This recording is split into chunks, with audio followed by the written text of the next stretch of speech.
And that is the U.S. flag that flies over the White House, lowered this morning to half-staff in memory of the victims in Parkland. President Trump addressing the nation this morning, urging kids who may feel isolated or scared or alone to reach out to someone.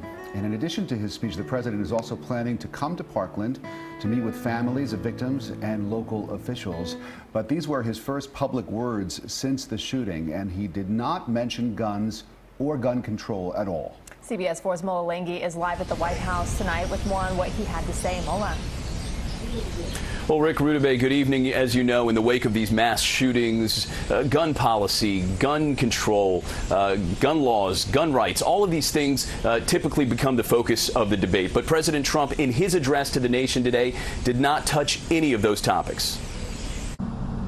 The U.S. flag was lowered to half-staff at the White House Thursday morning in memory of the 17 people killed at a Parkland, Florida high school. We are all joined together as one American family, and your suffering is our burden also. President Trump addressed the nation Thursday morning, urging kids who feel isolated or alone to reach out to someone. If you need help, turn to a teacher, a family member, a local police officer, or a faith leader. Answer hate with love, answer cruelty with kindness. And he vowed to take action to make schools safe places. We are committed to working with state and local leaders to help secure our schools and tackle the difficult issue of mental health. One issue the president did not talk about in his address was gun control, and some Republicans on Capitol Hill wouldn't talk about the issue either.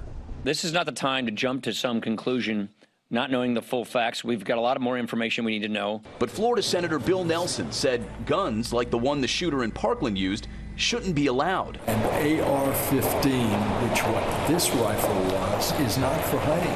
That's for killing. But he adds, new gun control laws aren't likely. I wish I had hope. I'm an optimist. But we got to keep trying. Congress did observe a moment of silence Thursday out of respect for those killed. One Republican lawmaker who says he doesn't intend to stay silent is Senator Chuck Grassley, Republican from Iowa, who says he plans to sit down with other lawmakers, other Democrats, other Republicans in the Senate to talk about gun laws and what sort of agreement they can reach on legislation with regards to gun violence. But Rick Rudabeh, as you know, we've heard these sort of rumblings from Capitol Hill before. We'll have to see what happens this time.